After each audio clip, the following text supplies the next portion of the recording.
Hello. Greetings, everyone, and welcome to the second episode of Graders Notes. And today, hello, greetings, everyone. I think we're live now, right? We are indeed live. All right. Greetings, everyone, and welcome to the second episode of Graders Notes, where we are going to go on the record. We are going to put ourselves on the line for you. We do not just give us our opinion. We give numbers. We write it down on the dotted line right here. And today we will be dissecting, we will be deconstructing, we will be probing that legendary series, but only the first issue, because we only have about an hour, right, guys? Correct. Of Crisis on Infinite Earths #1. Now, with me today are three of the hostess here on YouTube land. First of all, we will start with Comic Head 84, that vanquisher of the vapor, the annihilator of nicotine, that terrorizer of tar, Kenny, Comic Head 84. Say hello to the folks, Kenny, please. Thank you, sir. Appreciate your kind words, Metarog. I'm glad to join you this evening. All right. That's number one. Number two, you know him, you love him, all the way from the UK. He loves comics, but hates doubles. He loves DC, but hates scissors. All the way from London East Side, we have the Grey Man. Say hi, Grey Man. Greetings, everybody. Good to be here again. How is everyone? And our next, and the originator, the brainchild of this fabulous forum. You know him, and you love him also. He is the linguistic and lexicon expert among us. He is the motorcycle maven, all the way from the mountains of West Virginia. Gino presents. Say hi, Gino. Hi, Genome. How are we doing this evening? Oh, wait, I'm talking to an audience. So, hey, bad jokes aside, thank you for that great introduction, Metarog. Great to be here with my fellow comic colleagues this evening. And we're going to bring you an unequivocal treat this evening, going back to the year of 1985. So I'll let Metarog get back to furthering this discussion, and see you all in a few minutes. Looking sharp with those suspenders and tie, I might add. Yeah, looking mad sharp. Yeah, and looking mad Metarog, sharp. if you don't mind, I'm a child of the 80s. I can, if you don't mind, if I take care of my favorite part of starting a live stream, shouting out all the homies that have showed up to join us and watch the show. Because we got, you think this is a killer lineup. The chat room is a killer lineup. Perry Comics in the building. Comic Geek Big D across the pond as well. How far is he from you, Greg? How far is London from 300 miles, I think. He's in Scotland. He's a Scottish man. He's on the other side of the border. On the other side, past Hadrian's Wall. And Perry's a fellow Floridian. I'm still considered a Floridian, even though I live in Mississippi now. Me too. Florida respect. There you go. Rayman, the Silencer Man in the house. What up, brother? The New England flea market man. That's what I call him. No, flea market man. Is that right, Metarog? Rayman's in New England? Yeah. Yeah, he's in your state. I didn't know that. Hey, Rayman, my fellow New Englander. If there's ever a comic shortage, it's because Ray's bought them all. Yeah, keep an eye out for you. The original speculator. Curious. He can let me know in the chat. The go-to geeks, Mr. Gretzky 9966. Yo, Gretzky. Metarog in the chat and in the stream. Oh yeah. Yo, that guy. To my other Floridian homeboy, Chad at 90 MF Comics. Appreciate you joining us. Comic lover Omega in the house. Bake the snake, making it shake in the chat. Another Floridian. Yeah, man, stacked. Man, in the water. Representing this night. I tell you. I heard there's just a lot of comic shops out there, and it's like, yeah, it must be, man. There used to be a hobby. My man, the force is strong with Florida. Make this make sense. It looks like everyone's either a Floridian, or well, not everyone, but Floridian or New Englander, because other fellow New Englander, Los La Sombre in the house. Oh, good to see you, brother. Mike Johnson's in the building, and last but not least, Tomb of Comics. Good to see you guys. Thanks for hanging out. Las Vegas, Tomb of Comics. Yeah, the Vegas Terror is in the house. You could be anywhere in the world, but you're here with us. You got it. What book are we chatting about this evening, Metarock? Well, funny you should ask that, Kenny, because I happen to have it up on my screen. And today, folks, we're going to tackle one of the legendary, issues, perhaps controversial at the time, that really rewrote what we thought of as far as DC at the time. Now, I'm not going to get too far into it because me, I can get, diarrhea of the mouth, right? So we're going to go right to it. And today we're going to start with the concept, because our esteemed colleague, the Gray Man, came up with a very good issue that is really the overarching and important thing about this issue, is the concept behind it, right?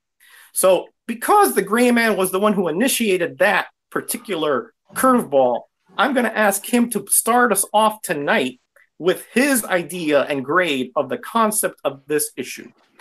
And one thing I would add real quickly before you get into that, I don't know if everyone here tuned into the last one, but real quick, the format is this is Graders Notes, and we're going to go down through 4 categories and grade each of these categories on a 1 through 5 scale. Categories being concept, which is going to be first up on the docket, which kind of just covers what the overall goal of the book or and stuff like that. The cover of the book, the interior artwork, the writing, and the storyline, and then an overall grade. So that's the mission here. We're going to bring it to you. First of those topics being, as Metarog said, concept, which is going to be kicked off by my man. And a comment in the chat that made me laugh. I kept on saying I'm a New Englander. I guess you're an old Englander. Yeah. Original England, the real London, not that fake London they've got in Canada, but the real London. proper East London as well, not like that fake East London they've got in South Africa. So yeah, proper East London. That's right. Do they still call us the colonies over there? Oh, we do, yeah. Over there in the colonies, yeah. We kicked their butt. We kicked their butt a few hundred years ago. I remember that. If it wasn't for them pesky French, we'd still be in charge over there. Just remember that. And we might come back one day. So, hope he's still got that. Is it Paul Revere or whatever? He's and his horse ready, and the signal lights flashing from the tower, whatever it is. The red coat might come back someday. You see, folks, I told you this was going to be controversial. I told you this on my Instagram. All right. Yeah. So, right, so kick off then. Kick off with the concept. Go ahead. Go ahead. Basically, at this point, DC were struggling somewhat, and a lot of people thought that the alternative, the multiple Earths, was a bit too convoluted, and they was way behind Marvel at this point.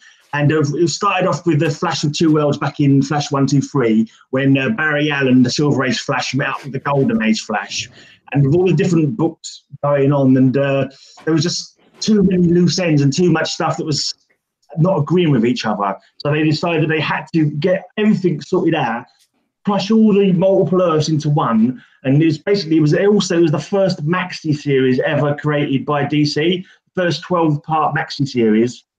And it was a long time in the coming as well. They took years. They hired a researcher back in 1982, I think it was. I've written the notes down here somewhere. And he literally spent about 2 or 3 years reading every single comic that DC had brought out. And then it was Marv Wolfman, wasn't it, who put the story together. He had the idea to do it. I think he was, where have I written in my notes here? But so basically that was it. It was the point of re-energizing the DC universe, making it into one full construct rather than all these different Earths all over the place, confusing the heck out of people, having timelines being confusing, having characters being confusing and origins. And this was the way to sort all that out. That was the concept. That was the concept to streamline DC, to make it so a lot of people thought it was quite childish. Some of the stories was childish. They didn't compare to Marvel's kind of more realism, and they wanted to to sort that out. Basically, that was the main concept of it. And I say they started off way back in like 1982, I think it was, when this mysterious monitor was popping up in all these different books, and basically sort of giving technology to villains, and these villains were using technology to fight the heroes. And he was testing the heroes. He wanted to see what the heroes were going to be like. By the time he didn't know that, you don't know until I think until this issue 1 what his raison d'etre was, what he was up to, what he was doing, and he was testing the heroes to find out who could help with this crisis that he knew was coming.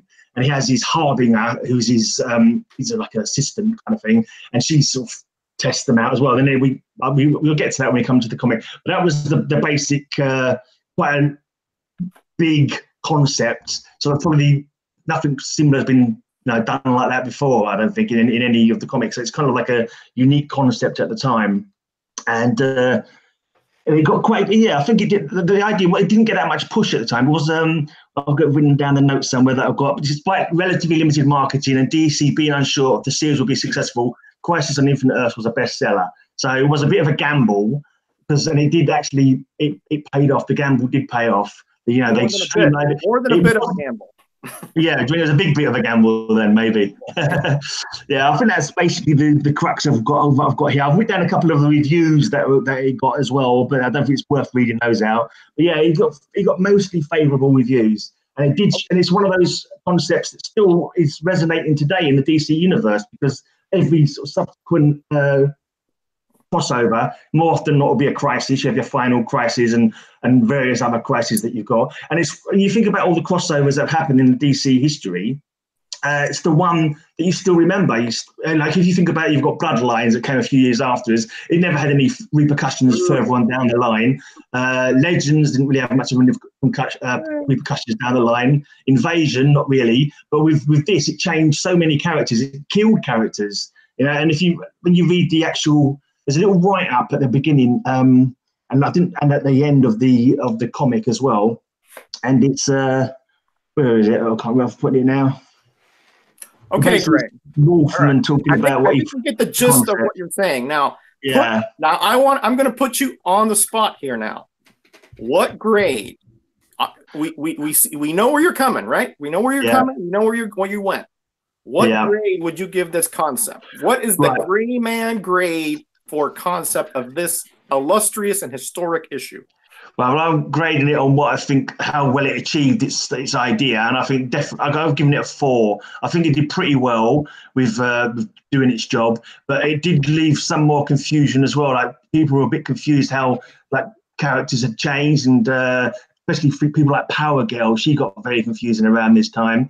And I've been reading some old Superman recently as well, and I've read up to Crisis, and I started reading some after Crisis, and there's quite a few big changes. It's almost like rewriting him almost, like he didn't know he was from Earth, he only just discovered it, and kryptonite wasn't known about until Metallo had a kryptonite heart, and that came in about Superman #2 in the rebooted Superman. So I think it was a bit confusing for people, but I think overall it did a pretty good job, I'd say, and I'd give it a 4. So the Gray Man is down with a hard 4. Okay, remember that. I'm taking notes myself here in case you guys do not remember your math at the end, because sometimes you can get a little wishy-washy with the math. You know what I mean, statisticians? All right. So next up, let's go up to the Northeast and right smack at Comic Head 84. What say you, sir, of the concept of this illustrious issue? The concept, I should say where I'm coming to this comic from is as someone who had never read the series. Now, I knew of it, of course, and I knew of the series. I knew of the gist of it. I knew of which characters died. I think most of the characters that die, I think I know who that is. And all that. And I knew its purpose in the whole 9. But it was funny, when you chose this, I was like, yeah, you know what? I never actually read through the series. So, speaking from someone who doesn't have the whole series behind him and didn't go through it in real time to see maybe some of the ripple effects, I think the concept is a high point for me. Because DC is such an old label that I imagine it must have been a real pain in the ass. When I would think when comic books weren't the high art form that they would, soon become in, in the 80s, even 70s, 80s, 90s. I mean, if these are 1930s, 40s characters, where I'm pretty sure the take on it was treating it almost just like a comic news strip, real episodic. I'm sure different editors weren't worried about what each other were doing and stuff like that. So they had a problem on their hands. Their continuity was all jacked, and they wanted to solve it. So I appreciate that. And as far as, I guess, the options that would be available to you, because I guess the other option would just be a hard reboot, And now I think that would be the easy way out, is to just up and reboot everything. Hey guys, everything you read before, that was that era. Here's DC Comics now moving forward. But I think they did the creative decision of multiple Earths. Many Earths. I don't know if they have a tag a number to it, but it almost seems like it's an infinite amount of Earths. Well, I guess hence the title. Yeah, hence the title. Correct. Clues in the title. Yeah. So I think that was a creative way to solve that problem. When a less ambitious team would have simply gone with a reboot, and they tackled that in an interesting way. So concept, I'm digging it, and since it was a gamble, which I respect, and it paid off, 5 on the concept. Woohoo! Whoa! Hold on a second. We got a grand slam right here. Woohoo! We should have a siren or a bell to ring or something when you get a 5. There's got to be sound effects. That's got to be Eugene. Make sound effects. Let me tell you, folks. I got goosebumps when I heard that 5. I mean. And Kenny bringing it strong. And let me tell you, you bring up some really good points, brother. You really do. A lot of them I'm on board with. So I applaud you for your courage, sir. Thanks, sir. You are what the concept here is, which is we put ourselves on the line with a number. And right? One of my favorite things in the world is people disagreeing with me. So let's bring it, fellas. There will be that, sir. There will be that, no doubt. Thanks. All right, let's head just a little further west to Appalachia, and to our esteemed colleague, Genome Presents. What say you about the concept behind this issue, sir? Well, first off, I'm more surprised than anything at the Gray Man using raison d'etre, in the description. So I'm kind of sitting back in awe at this point. I can no longer focus on what I'm supposed to be doing. But we live quite close to France, so sometimes the words carry over. But I'm going to have to agree with my esteemed colleague, Mr. Comic Head. This gets the highest score for me for concept, and I as well am coming to this book brand new. I was never really a DC guy. I was always a Marvel or Dark Horse guy. So I think this book was really a good shot in the arm for DC. When I think of DC Comics, especially back then, I don't think of them as big events. I think of them as smaller, insular kind of issues. And this was not only a big event, it was a beyond universal event. So that now, someone correct me if I'm wrong. Did they have a multiverse kind of fleshed out before this series in DC? They brought it up quite a few times, didn't they? But I don't think they sort of said this Earth is so and so people, this Earth is so and so. In Earth 2, which is the JSA, and I think all the other Earths, they never had them catalogued. I don't think so, anyway. They did have them categorized like Earth S, and then you had Earth 3, Earth 2, Earth 1, Earth Prime. They did have them categorized, but depending on the editor and the writer, things could get very confusing. And sometimes some futures of some Earths got mixed up with futures of other Earths. So, gotcha. Yeah, I mean, the reason I ask is Marvel's had a multiverse kind of laid out forever. I mean, they even had a character that was in charge of it in the Living Tribunal. But so you don't really think, I don't necessarily think by default of DC as like a multiversal kind of, publisher. So for guys like me who would just get into this book, this introduces you, hey, guess what? It's not just Marvel. We have multiple universes, multiple, of course, Earths, whatever, an infinite amount of them. And so I think this book is a great way to kind of segue into that and letting people know it's like, hey, we're just as big as the competitors. So let's throw some ideas at you. But I mean, taking the idea of grabbing your most powerful heroes and villains from every dimension there is out there to fight kind of this huge existential threat that's destroying these Earths.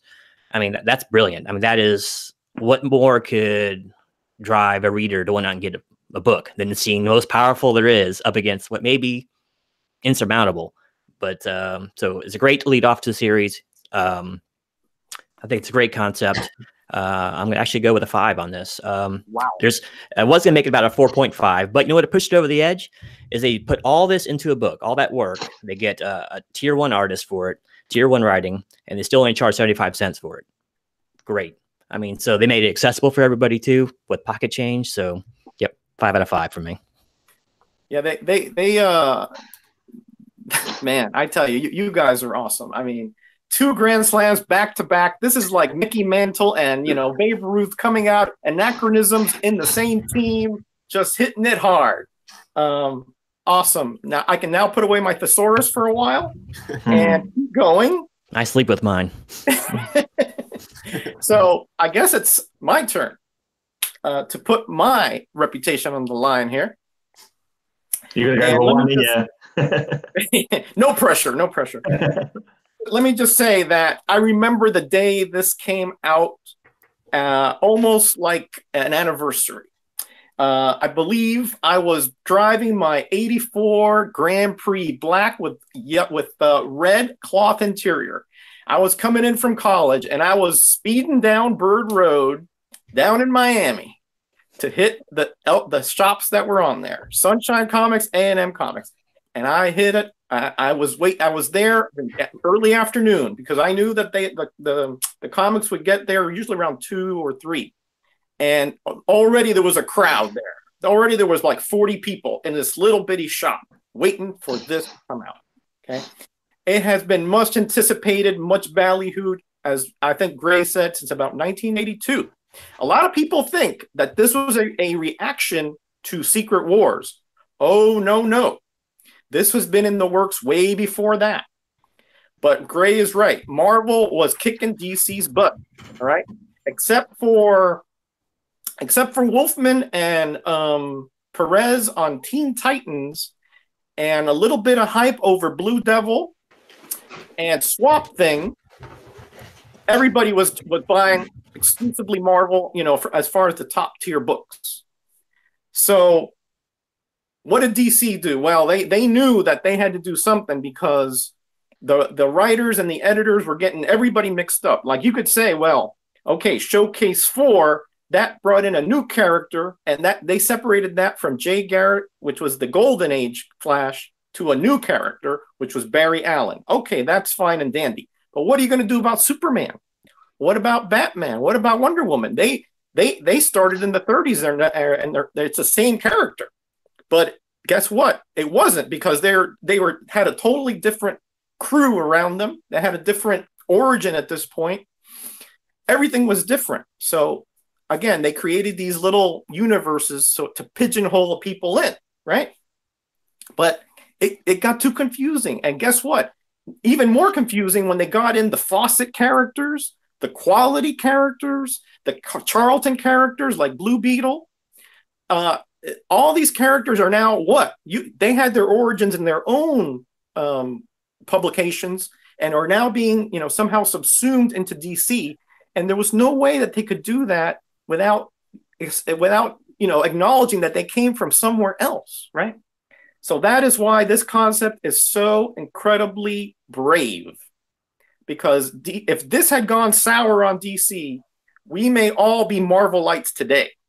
There would be no DC guys around because they might have been bought out or they might have been going to another publisher. It was going that bad for them. Okay. Wow. Hallelujah for this then. Huh? Hallelujah for this book then. How did they do this book? This book essentially. No, hallelujah. Oh, hallelujah. Oh, yeah, yes, hallelujah. Okay, praise the Lord and pass the ammunition. Absolutely. Mm-hmm. So anyway, what I'm getting to is this concept was a high-level concept. I'm not going to give it a 5, though, and I'll tell you why. Because even though this was a book that essentially rescued if not the literal company, it did it rescued their soul. Okay, if that makes any sense. I'm not going to give it a 5 because I thought that it was a little heavy-handed, and what the changes were that some were a little they were not really necessary. Some characters seemed that they were arbitrarily killed to me, and others brought in that really did not have any special qualities. So for concept, I'm going with the big 4.5. 4.5. Now, strong grade. So everybody in the chat, I want to know your concept grade. If you've read this, if you've sniffed this, if you were around back then or around now. It's like Kenny read it only in the past week. I've read this probably 50 times in the past 30 some years. And guess what? No difference between us. Both our opinions just as valid, and I want to know yours. What do you think about this? Hey Russ, welcome to the live stream, buddy. But I'm down for a hard 4.5. Cool. I was reading today that apparently Flash was killed off because they found Barry Allen boring. Did you guys see that? Yeah, let's not get too far ahead of us because that may be a book we're going to be reviewing in the future, right? But my good friend Lawrence of the Go-To Geeks has told me in no uncertain terms that this is a problem for him, right? So I'm not going to go too much deeper into that. But okay, so it looks like we got a 4 for Gray Man. We got the big Grand Slam from both Genome and Comic Head. And you have the triple, basis loaded triple for me, 4.5. So it looks to me like we right around the 4.5 range for concept. All right. Okay. Let's see. Tuma Comics says he put it as a 4. That's the only grade I'm seeing here on the chat. Okay. Let's keep going. All right. Now let's go to, what do you say about the cover now, guys? Does that sound good? Yeah, cover sounds good. All right. Great. Yeah, all right, let's switch it around. Let's go straight up to our esteemed colleague up in West Virginia and see what he can say about this pretty good cover or fabulous cover or a total bomb. What do you say, Gino? Well, as I said before, the cream does rise to the top, so I will gratefully take this gauntlet up and run with it. But let's talk about the cover a little bit, shall we? I'll go ahead and hold up there a little bit for you. But goes without saying, it's a George Perez. So, all right, quality is going to be there. It's a gatefold, also a plus. Very nice. So I'll start off with a little tiny gripe on here. It's a little bit difficult to see all the characters with the backdrop the way it is. It's a really busy backdrop. A lot of blacks and then other highlights back there. It kind of blends some of the characters a little bit so they don't stand out as well as maybe they should, or maybe the inks weren't bright enough. I mean, but that's, it's a minor gripe. But it's a busy freaking cover, man. There's so much going on there. And I like how it shows the subtle changes of, or kind of the inkling of what the story is going to be inside by the fact that, one, the Earth is, of course, getting destroyed multiple times down the chain. And it shows the alternate universe versions of the characters. So, like, if you look really closely at Superman, he's got the gray and the streak in his hair. That's a alternate. Basically, everyone's alternate back in this one. Mm-hmm. So I think that's a great touch. If you look, it's almost like when you put two mirrors together and you stand between them, and you got the infinite amount of views in there. The Earth just go from both covers all the way to this, the finite point, which is almost like a big bang or something, though. But it's great. I like to work on it, and it actually looks like all of these heroes here are dead, pretty much, or getting killed. I mean, I'm not sure what else you really can say about it, but it's really good. It's epic looking. It makes you want to pick it up and grab it. And of course, once again, it doesn't hurt being done by George Perez. But yeah, I'm gonna give this one a 4.5. 4.5 for the cover on the Genome. Woo-wee. Woo-wee. And mind you, I'm not going just straight by art. I'm like, okay, if this was on a newsstand, would I swing by and double take and want to pick it up by looking at the cover? You know what I mean? So yeah, I think all the goes in there. Fair. Yeah. Well, catching, layout, all that good stuff. There's no need to hedge here, Gino. I think you have stated your case just like one of those, trial attorneys over on Simpsons, when they way back when he was, coming out of that vehicle and thought that he had killed somebody. Like the glove didn't fit. Yeah. You made a great argument there. I mean, he's almost dressed like an attorney this evening too. Yeah. No need to hedge. I mean, I think a 4.5, is a strong grade. All right. So, how about this? I'll go next, just because I want the other two to enjoy and take in a little bit before they give us and put their name on the dotted line here. Okay. First of all, cover. Wraparound cover. Okay.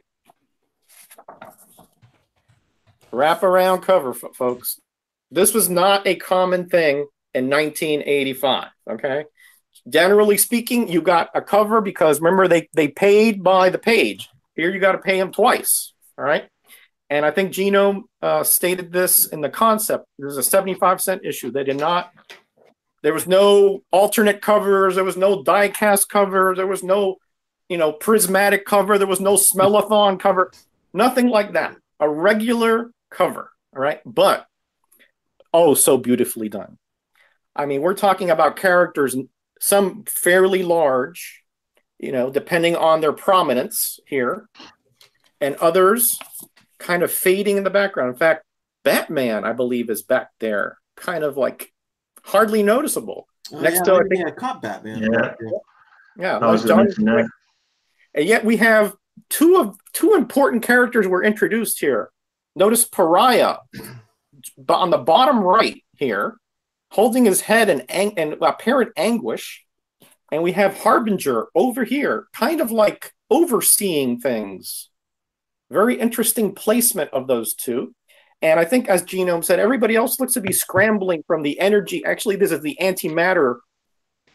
This is the antimatter waves that are coming at them.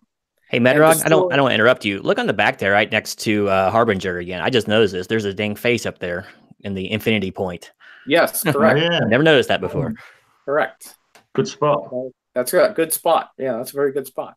And again, the energy waves with the zero gravity postures of the different characters. Okay. And let me tell you, these are the characters which are prominent in this issue.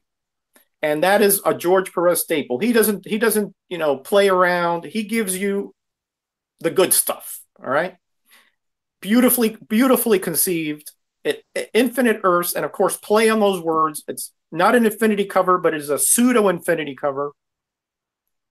Has everything you could possibly think of in a cover that tempts you, that teases you, that wants you to go ahead and pick up that book and buy it. And that was one of the main emphasis behind this cover. I only have one small criticism of it, just a very small criticism. And that is that I would have liked a little better of a background. The black with the star field is nice, but I would have liked a little more variety of it in it. Besides, I know this is space and the Earth and all that, but I would have liked perhaps to have, some small scenes or vignettes around of what's going on inside. A very small, hair splitting kind of problem that I have with it.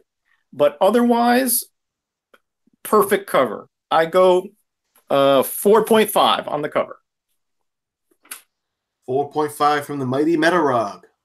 Yes, sir. That say I. that was Genome's grade too, correct? Yes, that's correct. Okay, got it. That's correct.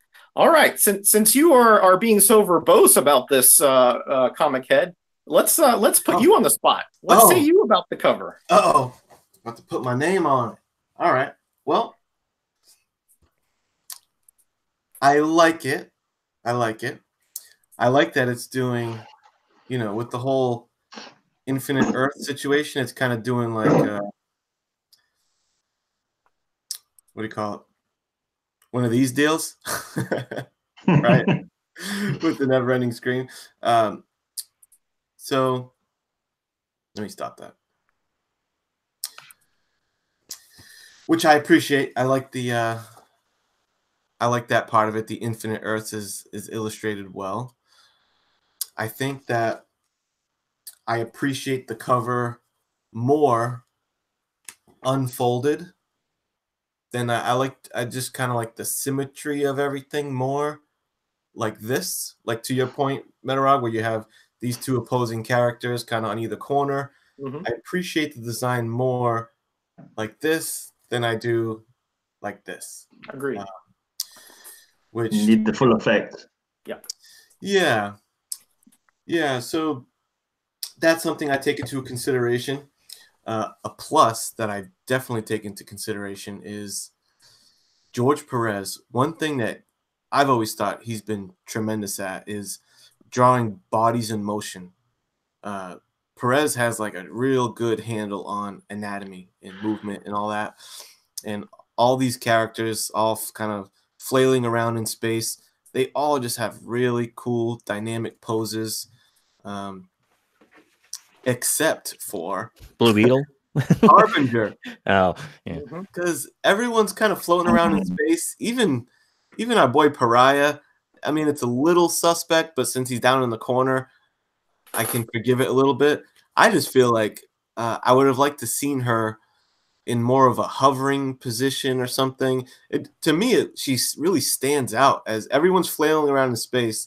And it looks like she's standing on, I don't know, a sidewalk or something. Just like it's too firm standing. It strikes me as odd. So that bums me out a little bit. I would have liked to seen her because she's flying around in the book. So it would have been cool to see her in a cool kind of hovering, flying position. So I give that a strike. You guys tell me something, because I haven't read a ton of Jon Stewart. I noticed I'm not used to seeing Jon Stewart with a mask on, that little domino mask from that Hal Jordan usually uses. Did he start out that way, or is that something kind of just done by Perez on this cover? I defer to the gray man here. He's more the DC expert. I'm trying to think myself. I mean, when you actually said it, I thought you always had a little green mask on. But to be honest, most of the time I was reading Green Lantern, it was never a Green Lantern. I think there was about 2 or 3 issues that I've got him in as Green Lantern. I've seen him more in the cartoons. So yeah, I'm not too. I think he must have had a little mask at one point. Yeah. Yeah, I'm sure he must have done. Yeah, I guess I kind of liked it. It kind of stopped me for a moment because I've never seen him with the mask on. I said, "Oh, that's kind of cool." I think the black background is striking. It definitely would make it stand out on the stands, I'm sure. But I do find it to be a little busy. Like I said, if in the unfolded format, I appreciate it more. But if we're talking cover, how you would see it sitting on a stand like this, I have to kind of judge it more in the folded position. I like it. It doesn't totally knock my socks off. I land on a 3 for this cover. 3? Whoa. Yeah. Okay. Wow, that's a little surprising. I thought you were going about 4 with that one, the way you were talking about it. First hot take of the night. Oh boy, yeah. This is the first controversy. Yeah. Although let me tell you, you bring up some good points that I didn't even think about. Now, I think I disagree with you about the Harbinger and Pariah. I think that they're static like that because they're not actually part of the scene. They are outside looking at this. But one is being emotional and the other one is being analytical. And so that is why I think that is the concept I think behind their placement. But my opinion is just as valid as yours, brother. What's she standing on? Why is she just? You could have still had her hovering, man, if she was observing. When the Watcher is watching on in the Marvel universe, you don't see him hovering, do you? You just see him standing there as well. So it's the same thing, really. All right, you're ganging up on me. I get it, and I like it. I like the competition. I'm agreeing with you. I'm agreeing with you. Not disagreeing. Yeah, he's agreeing with you. Gray man, since you have thrown the gauntlet down at me, let's go at you and see what you say, sir, about this cover. Okay, but now I think this. Well, first off, it's Perez, of course, and after you've done that thing with JPL about him, I can't really say anything bad about him because I don't want to get told off. But there's nothing bad to say about it, to be honest. It's just I don't. I've heard people saying busy, but I just think that busyness just draws me. I'm seeing all these people floating in space. What the hell is going on? This fires up the childish imagination in me. I'm trying to look at who are all these characters. I'm looking at all the characters, trying to remember who they are. I don't know who this guy is. Who's this person over here? And I'm just it's just fascinating to stare at it. And like you see, it's just awe-inspiring actually when it comes to a cover. Now, I haven't got an actual comic format of this. I'm looking at this online, so I'm not sure if I'm getting all the colours quite right. But then you've got the antimatter point sucking all the universes in. Although it's called Crisis on Infinite Earths, there must be a finite number, of course, because otherwise you'd never get rid of them all, would you? If it was infinite, you'd just carry on going forever. And so it doesn't actually. You see Earth 1's right on the right-hand side. There's no other Earth to the right of it. So that's the last Earth. That's Earth 1. And then you're going all the way backwards. All the other ones have been hoovered up and destroyed already. And I like the fact that it's not just the main characters. Like Batman's way at the back there. This is Superman, but not as we normally know him. You've got Orion. I wouldn't even recognise him if I hadn't read the issue. You've got Firebrand, Simon, and I just think it's an awesome cover. Even the Crisis logo with the Earths going through the Crisis logo, I think looks a really nice touch. Even the nice gold 50, I think that looks quite cool as well. But yeah, there is a little bit of incongruity with the people just sort of standing there. But as I said, I think they're just observing. They're not floating out in space like, their universe. I think they're kind of outside of space or outside of the multiverse being destroyed. So I think it makes sense that they're just sort of standing there, not having to float or anything like that. But anyway, I was going to give it 4.5, but I was looking at it more and thinking about it. I'm actually going to give it a 5. Woohoo! I changed my mind because people were talking about it being too busy, and I just thought, no, it's not too busy. It's fascinating. It's awesome. It just draws you in. Who's this? Who's this? What's going on here? And it's just like, whoa. If I'd seen this on the stand, I would have picked it up within a split second. But this actually predates me actually reading comics massively. I didn't come into a little while after this. I think I've got from about number 8. I think number 8 was the first around about the point that I've got this run from. So. Yeah, but yeah, I mean, I used to read a few when I was a kid, but not regularly. But I would definitely pick this one up if I've seen it on the newsstand or anything like that. So Rayman coming in with the only perfect score of the 4 of us with a really nice Grand Slam 5. Kenny, 3. Gino, 4.5, and yours truly with a 4.5. So let's take a look at the chat now that we're almost at halftime here. Let's see what's going on here. We got Ruben Nieves in the house. Welcome, Ruben. Hi, Aliyah Comic Bro. My brother from Miami-Dade is in the house. He and I I am sure we have met. We just don't know that we've met because we hung around at the same time at the same kind of shops and so forth. I also want to know your grades, of course. Unruly Simeon. Again, we got to be careful, guys. This guy knows his comics.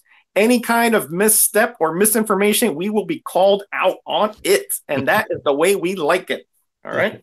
We got Russ in the house. RLM Comics and Collectibles. If you haven't checked out his Instagram videos, you are missing out on a barrel of monkeys. This guy is talented. We got Tomb Comics. Again, the Vegas man with the tomb. Let me tell you, he's got a contest going on now. He wants us to pick our worst story from our favorite character. What kind of twisted mind would come up with that? That's the Tomb of Comics that would come up with that. It's brilliant. Let's see who else we got in here. We got, Gino. Who cares about him? Let's see.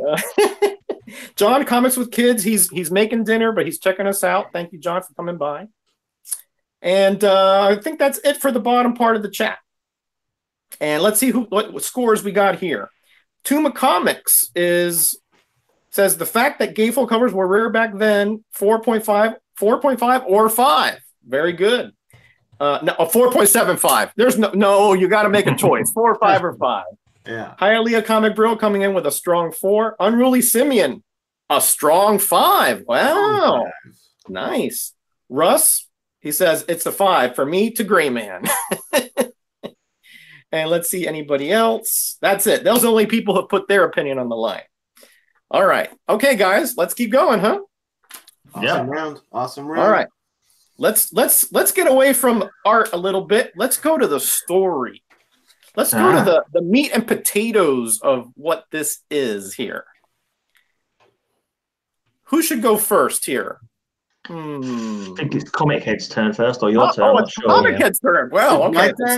Since Gray Man said it, I didn't say it, so you can't listen. I went to the grand jury, and they said Comic Head. Okay, I didn't file the arrest. I didn't file didn't listen to the whole sentence. Though. I said Comic Head or you. Went to the grand jury. Comic Head 84. You're on the button, buddy. Okay. What say you about the story of Crisis on Infinite Earths #1? Okay. Crisis of Infinite Earths. This issue. And again, coming from it, the one issue I've read, so I haven't read 2, 3, 4. So when you know, where I'm at with it, I don't really know what's to come. I know some of the more major events, but, you know, just following along here, getting introduced to a lot of characters, too, that I'm not familiar with.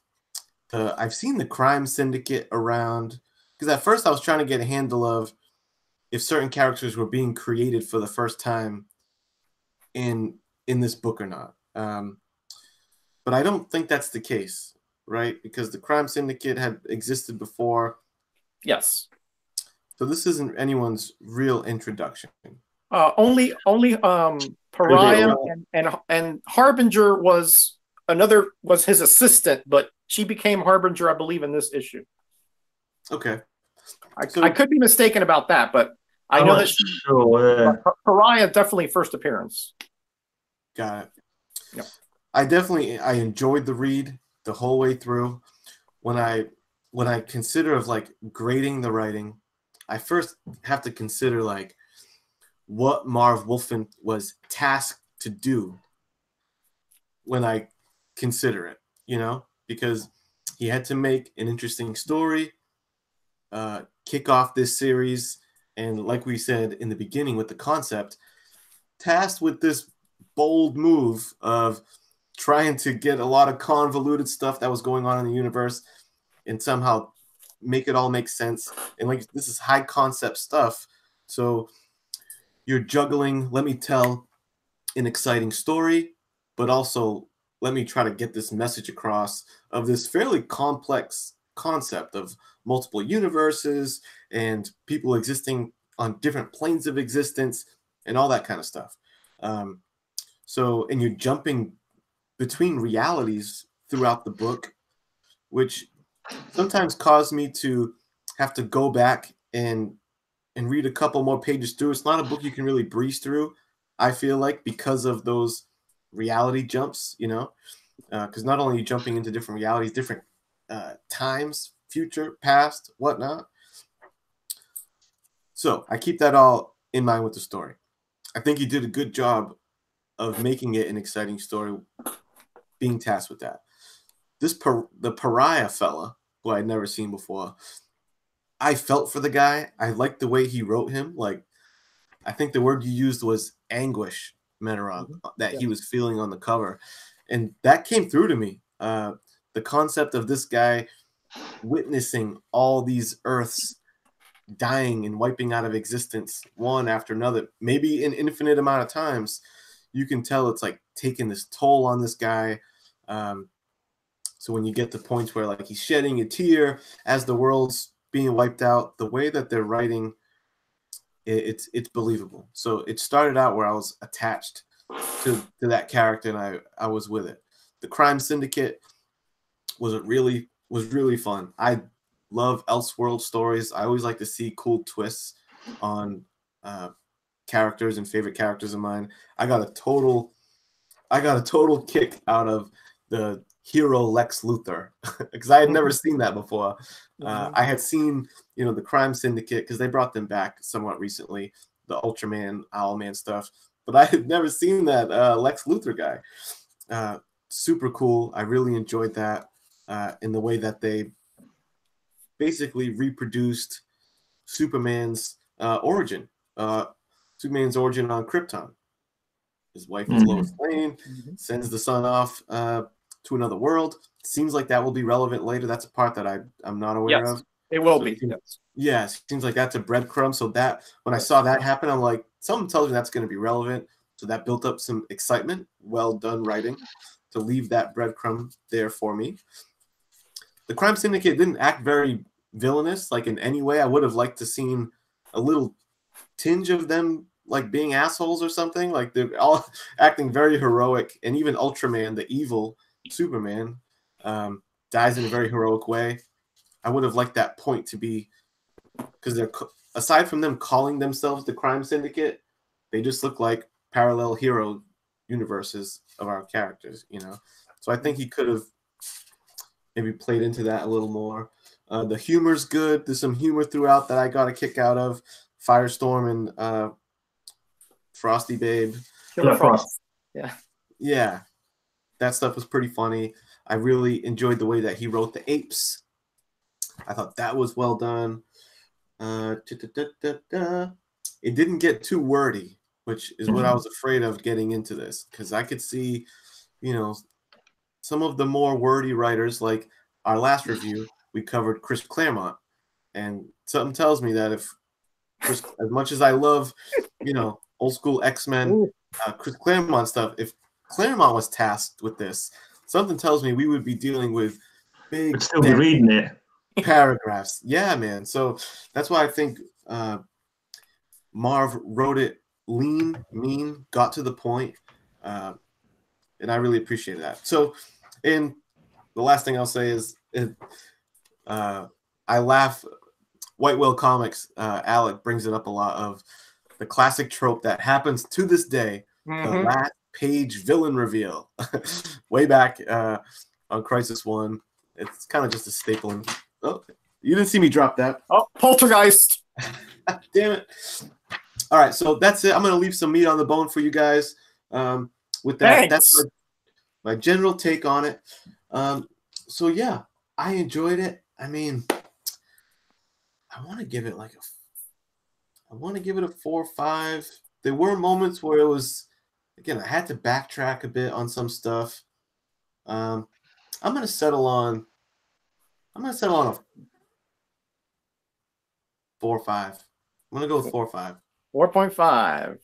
4.5. Comic Head was a little hesitant there at the end. I wasn't going to give it the grand slam. I was between 4 and 4 or 5, but I settled on 5. I rounded up. But let me tell you, that was a 5 analysis, brother. That was you hit a lot of good points. I'm going to disagree with you on some of them, but you hit a lot of good points. All right. So, but you know how we roll around here. We keep it real, you know? Yes. So, okay. But beautiful. 4.5. Who was second last time? I mean, do you remember? Was it? Well, let's go with Genome. He looks a little bit, he looks like he wasn't paying attention. Let's see if that's true. Huh? Oh, sorry. Actually, I've been hitting my mute button a lot, so hopefully it's not. There you go. I had a bad cough today. He doesn't want his opinion to be corrupted by us mere mortals over here. But, so let's go with Gino. What say you about the story about this issue, sir? Well, let's talk a little bit about the story here. This story does everything that you want a first issue of something to do. I know I got a little flack from this last week when I gave X-Force a pretty high score as far as story goes, even though it didn't do anything revolutionary. I think it set up the reader to want to read the next issue very well, and that's usually a good mark for a comic story. So, in this one, they're setting up a finite series about infinite Earths, oxymoron, whatever. But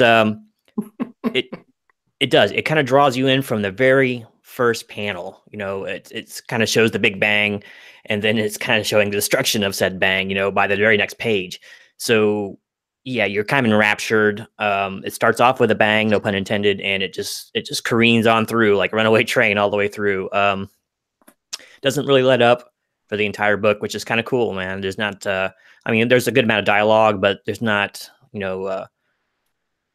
whole pages of it. That's all they're doing, is standing around talking. Usually someone's flying, a new hero or villain's getting nabbed, something's going on to progress the story quickly. And for something that's going to be 12 issues long, they could have drug it out more. They could have made a shorter book, but it's hard to explain. But I think they've put just about the right amount of dialogue in there without it getting too pedantic. It lets the user know from, like I said, page 1 or 2 that this is a beyond universal threat. This is nobody's safe at this point. Superhero to the common man is no one's safe. They're all going to die. Like 3 pages in, Ultraman's dead, and the whole crime syndicate's a goner.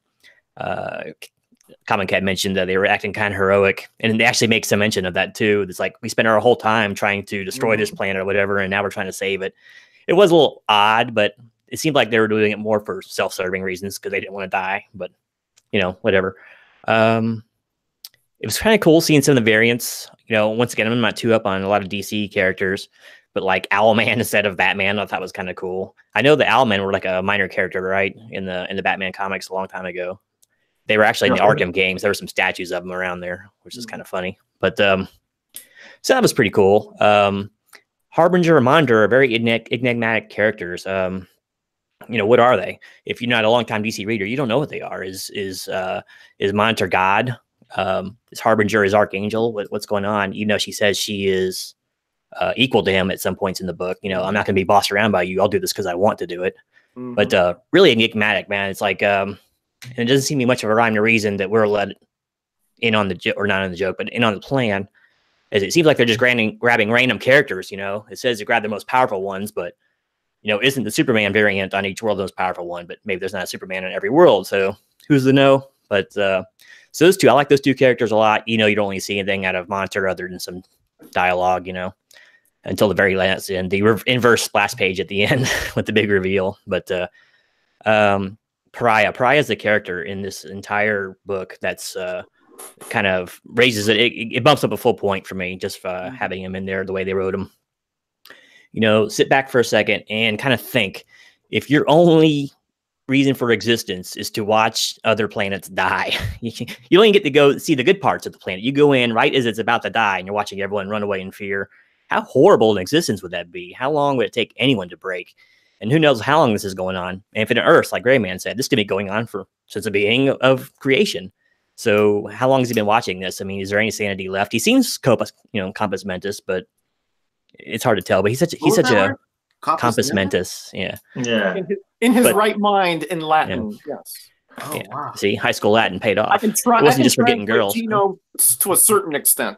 That was next level. Nice work. But yeah, so I mean, you take genuine pity on, if you have any kind of empathy at all, you take a lot of pity on this guy, and it doesn't tell too much about him, but you kind of get the gist of what's going on because it's well written and well shown in the drawings. Like, bang, he comes in right before the world dies, watches it, moves on to the next. That seems to be his lot in life, and so yeah, he definitely cranks the story up, and makes it a lot more real almost. He is like the reader.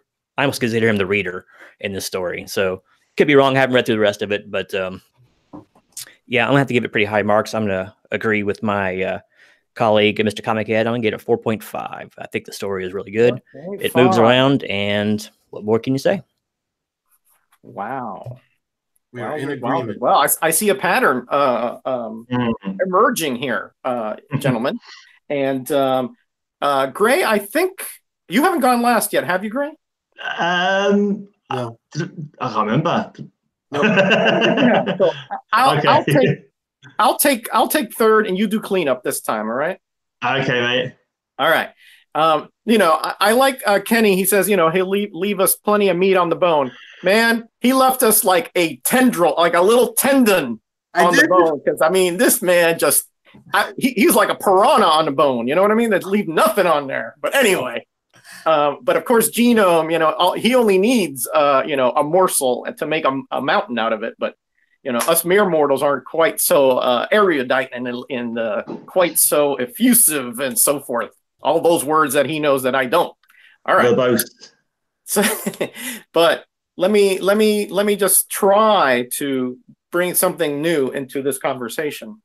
I think the writing here, actually, it's not just Marv Wolfman. You have to understand that Jeanette Kahn had a hand in it. Greenberger, Len Wein actually had a part in it, and he was going to co-write this, but it became too much trouble to co-write this and the who's who in Marvel in the DC universe. So Len Wein had to leave and go to that. And so Marv Wolfman and George Perez and Greenberger were kind of the ones that sort of formulated the actual issue. Now remember, 3 years prior to this, the concept had already been hatched, right? So when I consider the multitude of characters that one has to keep track of, and the magnitude of what is going to be accomplished during the 12 issues of this run, it's hard for me to divorce myself from the other 11 issues because I have read this umpteen times and I can recite most issues, from memory. Wow. But in this issue, and I'm only going to take it in this issue. I'm only going to compartmentalize it in this issue. Okay. And when you, like you guys said, when you first start, it starts with a bang. You see the crime syndicate. To me, they were big in the secret society of supervillains. Okay. I remember their story arc there. And these are bad dudes. I mean, there's only one superhero on their planet, and that's Lex Luthor, and he has no superpowers. Okay. So these guys are essentially have carte blanche. Okay. They do whatever they want. But guess what, guys? It's no good to rule what is no longer in existence. Okay. And they realize that the enemy of my enemy is my friend. All right. And everybody's enemy are those antimatter waves. And they realize that. So Marv Wolfman puts them in a situation. What would you do if you had these powers, regardless of your motivations? What would you do? You would try to save what there is, because once it's gone, there's nothing to live for. All right. So that's their motivation. They just want to make sure that they have something to rule, something that they can focus on beyond their little schemes of stealing stuff where they can do left and right, because they got one superhero and he can only be at one place at one time. Brilliant, absolutely brilliant introduction there. And we keep going. Now we're talking about characters that Marv Wolfman is not necessarily familiar with. Remember, he wrote Tomb of Dracula for Marvel. He wrote Spider-Man for a while, and Teen Titans. But here he has to have knowledge of not every, but almost every character in the DC universe, and not just knowledge of who they are, but how they act, what motivates them, what's their emotional state, what is their reaction to situations like this. All this has to be taken into consideration. All right. And then I think Genome hit a really good point. And then Pariah to me is the vehicle, the vector for this story, because how could we be in all these different universes and times and dimensions at one time? What vehicle could you create to do that? Would you just sort of just come in, and what kind of transition, what kind of segue could you have? So what did Wolfman do? He created a character that is his vehicle into those other dimensions, and that is Pariah. We see this through his eyes. And like you said, he cannot control anything. He only sees the worst of what's coming. And he anguishes for every one of these planets, so that we feel not just, that a world is dying, but our world is dying. The one that this existence is in is dying. And that kind of emotion, that kind of angst was portrayed through Pariah and as a vehicle for our eyes to have. Absolutely brilliant, guys. When you consider the magnitude of what he had to take on here, merging universes from characters from Charlton, from Fawcett, from Quality, from writers that, from characters from Flash, Green Lantern, from Blue Beetle, Firestorm, including that. I agree with you, Kenny. That little bit with Killer Frost, that is awesome. How the enemies, they're enemies, and yet they are critical to this compilation of people. The Monitor needs this particular combination of people for some reason. We don't know that reason yet. We don't have the slightest idea. Okay, but Harbinger is getting specific people out of specific dimensions, specific Earths, and specific times. Dawnstar from the 30th century, Orion from the far past. All these people, which have very little in common, somehow come in a congruent way. And that scene where they're all in his, I think it's a satellite right there, right there in that satellite, and they're all, what would be your reaction? You're like, hey, who's that? I don't know who the heck that is. Hey, that's an enemy. That's Simon up there. Let's go get him. Let's crack his head open. That would be your reaction. Okay, so Marv Wolfman, absolutely a genius at the way that he formulated the story. And I think I forgot who said it, and Gino teased us. That last page, I wanted to wait in that LCS for that next issue next month. It was that compelling to me. I was dying to read that next issue. That is brilliant writing. That is also he wasn't cheap in the way that he wrote the story. The way he did it. He gave us some breadcrumbs. He gave us a little bit of what's going on by saying Harbinger is going to be ultimately the one who kills me. So you're like, why? Why is that necessary? What's going on? And what about those shadow people? What are those? Guys, brilliant writing. If I could give this a 10, I would. For me, all the way 5. Ooh. The first great film for Metarog tonight. Yeah. I think we've all had 5s now, aren't we, at some point? Gray, guess what? You're bringing up the rear here. What say you? That's 4 5s this evening. That was epic. So you guys have chewed all the meat off the bone, so I'm going to have to crack that bone open and suck out the marrow now. But I found it absolutely gripping. For some reason, I was thinking back on it. I thought I remembered it being convoluted and hard to follow, but this is just gripping from the off. Like, you're straight in with the action, straight in with this strange guy Pariah. You've got no idea who he is, and like the way that he wiped out the crime syndicate. These are analogous with like the Earth One big guns. Got all of them there, and they're just wiped out. They haven't got a chance to do anything against this menace. That just shows how powerful the menace is. But Act 1, show the danger. Act 2 is gathering the team that are going to try and face this danger. So he sends people out all over the place. I think every character that you met, their dialogue shows, it's really that personal. It sort of shows their character. It's really sort of, I don't bloody word of me a minute, I can't remember his now, but you just get an idea of what the characters like just from the few sentences that they say. That scene on the ship where they're all having their individual little thought bubbles and they're thinking about this character over there, like you said, this character over there, and you get a feeling of those characters. If you didn't know those characters, you'd know who was the bad guys, who was the good guys, what kind of person they were, kind of just from these few snippets of information that are given from their thought bubbles and from their speech. Who's friends with who and that kind of thing. Not necessarily everything, but I think he does a really good job of getting the idea out there. And then the team was such a strange team. Even the psycho pirate, it's like a guy who was in a madhouse. And then they need this crazy guy to, who's obviously got trouble with his powers.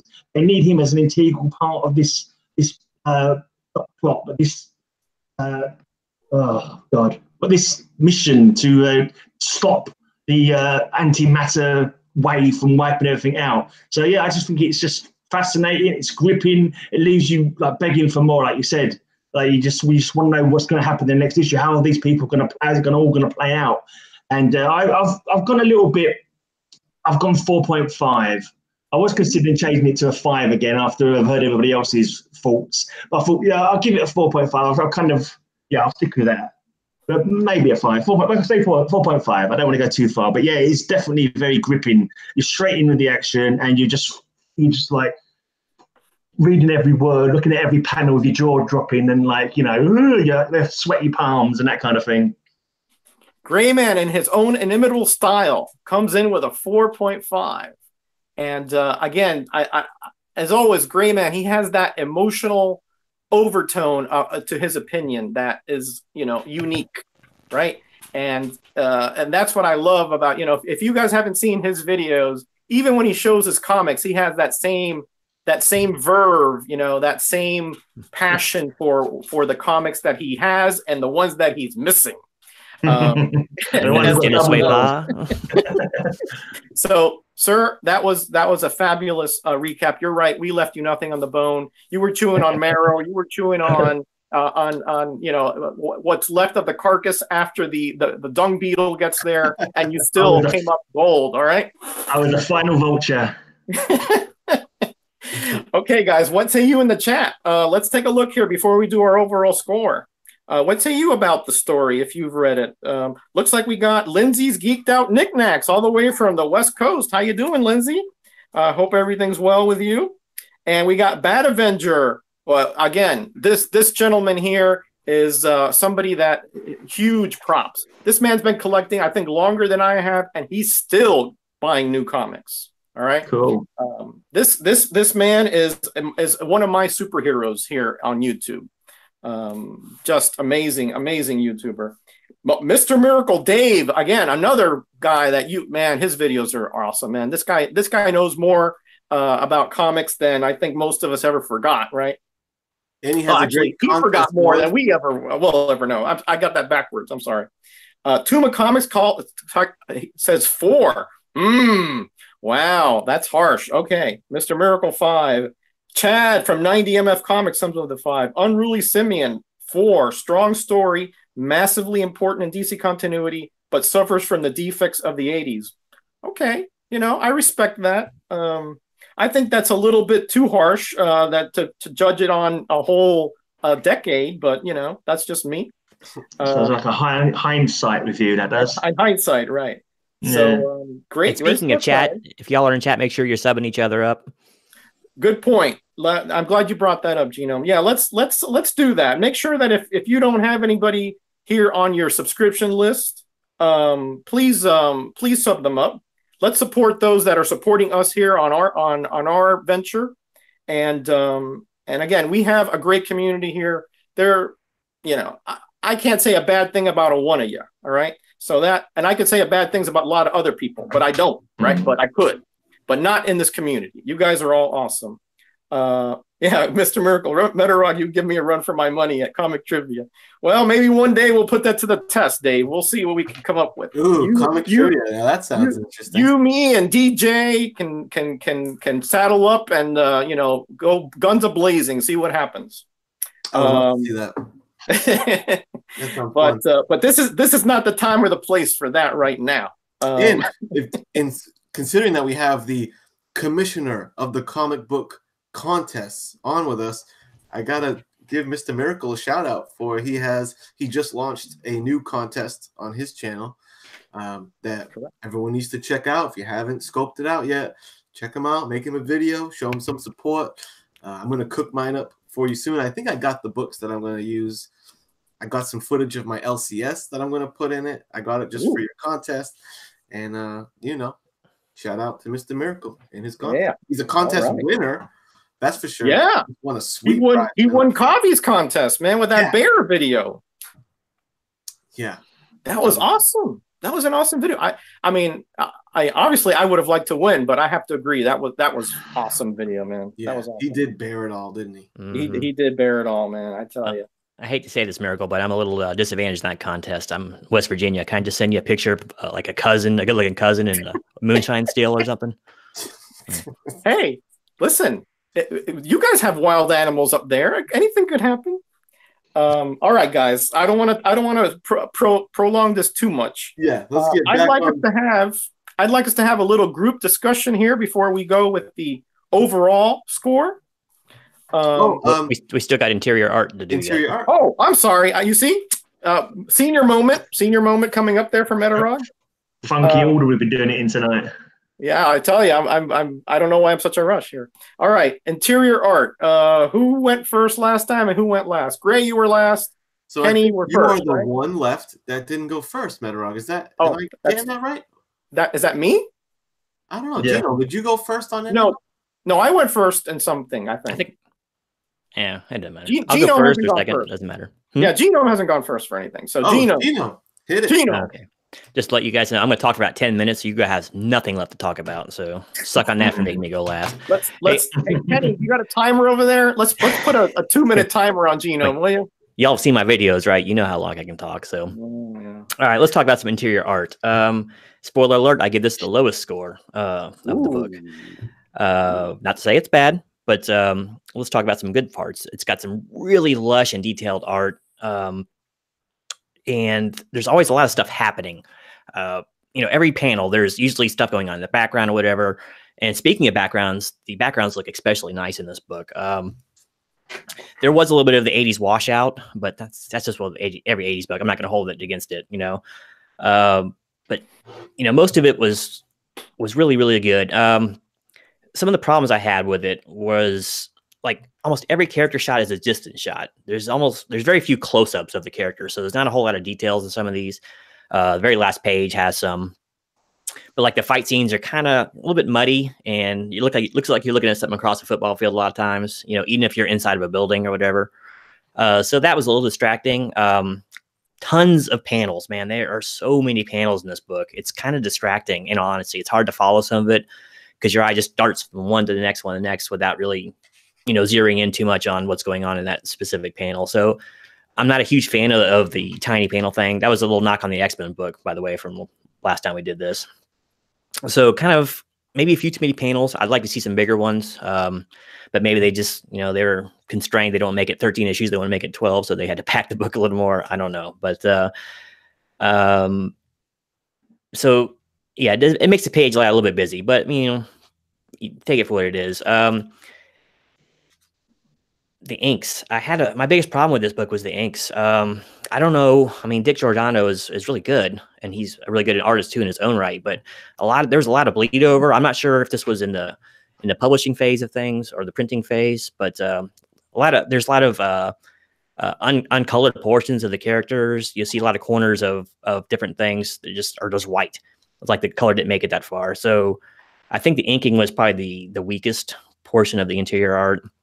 And it really dinged it hard for me. Other than that, it's solid throughout. I'm gonna have to go with a 3.5 on this one. But yep.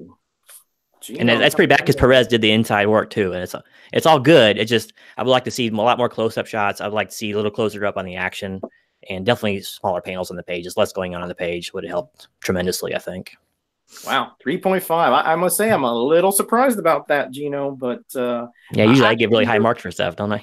Well, no. I mean, you made some good points though. You made some good points, but we'll see what our other esteemed colleagues think about this. Gray Man, I see you very pensive back there, sir. I'm always pensive there. No, I like the interior. I had a bit of trouble because I didn't actually have the comics. I was reading it online, and the colours looked very washy, but I wasn't sure if that was just the way it was reproduced online. It wasn't like a proper download. It's a dodgy site I was on because I didn't have the comic. I thought I did, but it turned out I didn't. Anyway, dodgy site. Yeah, basically you can see every single comic in the world on there, so I'm pretty sure it's not kosher. It's obviously something's not right with it, but it's handy for looking up comics. Great man, you do know that there are copyright laws here. I know. I'm glad it's not my site. I haven't set it up, fortunately. I'm glad it's not my site. That's awesome. I just happened to wander in there one day. That's all. I mainly watch the books I can't bother to find in my boxes. Actually, that's what I mainly use it for. But anyway, yeah. So I can't really tell about the colour. They just look a bit off. But I like the panel layout. I like all the extra panels. It's a bit like the whole gripping thing with the cover. It's like there's so much to look at. I didn't find the little. There's a couple of pages where there's little boxes going across, like you see the Earths or something, or you see the approaching antimatter. I didn't find that too off-putting at all. And I think there's a point in a couple of notes here. Very unique looking. So the layout was very unique. Loads of panels. There was a bit on page 7, the looks on Ultraman and Power Ring's faces. I thought a lot of the faces are really cool, like the tear in the corner of the eye for Pariah. And there's one panel when they know they're about to die. Ultraman, I think it's Ultraman and Power Ring. And Power Ring's got a look of horror on his face, and then there's resignation and sort of sadness on Ultraman's face. I know there's not an awful lot of detail in there. Just think, I don't know how these artists do it, but you can just sort of look at the face and you can just sort of see what they're thinking. Right here, Gray Man. I think that's what you're talking about right there. Where is it? Yeah. I had it there for a second. I did look at you. Hold on. I just realised I forgot to put notes up in the way. That's it. Yeah, that was the one. I had my notes covering up that corner of the page you were showing it on. Yeah. So yeah, I thought that was a really good. And there's one when they get to the bridge. When you first see them on the bridge, and there's like ship on the ship. Remember when we?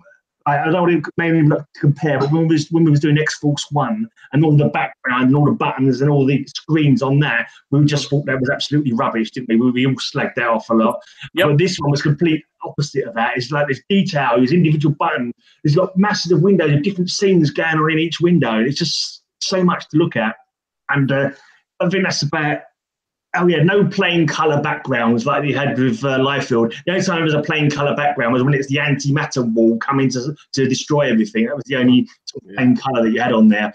That's all I've got for that. But I'm going to give it 4.5. 4.5. No, 4.5 for me. Yeah. Wow, Gray. Coming in strong with that bases loaded triple. I tell you. I think you made some good points, by the way. I don't think that the online issue is really much different than the print, that little issue you're talking about with the washout. And I'm going to discuss it in my part, but yeah. I'll go last since I did the faux pas of trying to close off already. So Comic Head 84 has been patiently waiting there. He's been just nodding his head. He's made some facial gyrations. So I wonder, Comic Head 84, what say you about the interior art here? There's been some gyrations going on down here too that you haven't seen. We're not going to mention them. And thank God for that. Yeah, I didn't realize that was one of them feeds. I don't have to pay that. I give that Jewel 3.5. I don't have to put a credit card number in before I get that kind of gyrations going on. Man, I hold George Perez in very high regard. To me, he has like, man, when I think of classic superhero art, like George Perez really embodies that for me. The dude is just a master. I mentioned it on the cover. His handle on anatomy. There's very few static poses. Everyone's moving dynamically, and everyone's face, to Grayman's point, is showing great expression.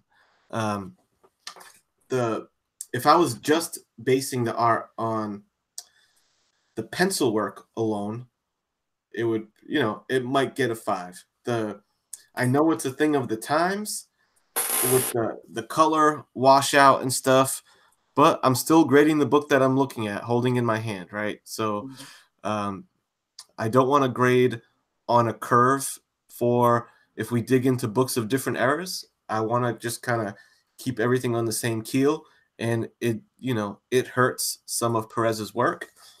There's a page, like this page, for example, page 5, when you see the woman, or Lois rather, getting engulfed by the antimatter, and that just gives you a taste of how clean Perez's line work is when it's not dealing with the color of the time. But like I said, that is what it is. I'm not taking a huge mark off, but it's something I need to note. Panels. Damn. It's not that bad. There are some pages where it's like page 7. This row that's 7 separate panels in a row, all in one row. Sometimes it gets a little clustered, but just like with when I was cutting Marv some slack on the writing of, consider the artistic skill that he's still exhibiting, considering the task at hand. I have to give Perez the same thought too, of all the story he has to tell. He's jumping between different dimensions, different times, this and that, all these characters, and it's still pretty dang clean. Even when there are 7 panels on a page, you get pages like this. That I love that page. Super detailed backgrounds, which I always appreciate. So many artists just focus on the heroes and say, yeah, they're not going to notice if I just put a bunch of squiggly lines, action lines in the back. But look at that. I mean, that double page spread, I think that totally illustrates the point of he designed a tremendous little space station there. Beautiful. What else did I mention? I love the way Perez draws women, but really men for that matter. I don't even necessarily have to point that out. Speaking of dynamic movement, when Blue Beetle descends from his beetle and whoops ass, I love that. You get some really cool art action there. And I also like that. I think Perez was probably mindful of how much was going on some of the pages, because there's like, I think I kind of like 3 or 4 instances where he'll do a panel like this. There's plenty of ways to draw a guy falling off a roof, you know, but he chose to do a black and white silhouette. And I think that helps the book feel less congested at times. And he's helping the pages breathe a little bit when he does that. There's a couple other examples that if I thumb through and find it, I'll let you know. But, you know, I think stuff like that big beam of energy from Firestar, I think that kind of stuff is deliberate. And I think he's doing that to decongest things, I think. So great. Wow. Let's see. The color palette, I guess, on some pages, I don't know. I did write it down as I think there was really just like one page that I remember saying, man, at a distance, this is an ugly looking page. But when I brought it closer, it's like I appreciated it more. But I remember there being, I think it was this page. I was like, man, at a distance, that's kind of ugly looking. But you know, upon closer inspection, I mean, I still appreciate it. So anyway, I tried to pick as many flaws as I could because I'm going to give it a high mark. I think I would have loved to seen this thing inked with like the modern day coloring techniques and tactics. Coulda, woulda, shoulda, Kenny. Let's go. I know. 4.5. 4.5. There we go. Comic Head comes through at the end. I knew he would. Maybe modern day paper as well might have made it come up a lot more. Yeah. Apparently, Dick Giordano was taken off the colouring after about 4 or 5 issues, wasn't he? I think he didn't do the whole run. Apparently, he was a bit overworked at the time. So I read it up to this evening. Off the inking, but I'm going to talk a little bit inking, about that. But Kenny, was it inking? I thought it was colouring. Okay. Kenny, you came up with some little aspects there I didn't even think about, and I think you are 100% right. He did a lot of that color differentiation, those longer column panels to let the comic breathe, because there are so many characters and so much going on that we have to kind of decompress sometimes. And I think you hit. I didn't even think about that, but now that I see, and I've read this thing, Kenny, 50 times. Well, maybe not 40 times, I'd say, and I've never noticed that. So high marks for you, sir. I give you a 5.0 for that. Oh, thank you, sir. Too kind. Okay, I guess I'm on the button. As you may or may not know, I did a special collaboration with JPL Flash Comics Geekdom, my buddy James, and we love George Perez. Okay, the sun does not go down on George Perez as far as we're concerned. All right, he's like the old British Empire, Gray, where the sun never set. There was always some property that was in the British Empire, right? So Britannia was the waves. Sorry, I was getting I had to give a little prop there to my British buddy there. So to me, Perez is, the pinnacle, the highest of the highest watermark when it comes to comic art. Right. That being said, I have to grade this honestly and with the comic that's in front of me, right? And this is the problem I have here. And a person in the chat, Dave, brought this up, and I was going to talk about it. George Perez was going to quit this series. You know why? Because the paper quality and the flexographic process for printing it was so horrendous, and it muted his detail so badly that he said, honestly, as an artist, I cannot go forward with this type of, I won't use the words he used, but very bad process. All right. So if you'll notice an issue later on, if you guys pick up issue 2 on, the paper is a little bit darker and it's a little bit more newsprinty, and it actually holds the color a lot better. So that's why, Gray, I was saying, even online, it looks more washed out because the process was honestly horrible. And some of the Baxter paper titles also had that issue where everything was kind of mushy, and it looked almost like a printing error at some point because everything would splash, off of it wasn't tight pencils. Perez had one of the tightest pencils, maybe second only to John Byrne. So when he saw that, he was like, forget it.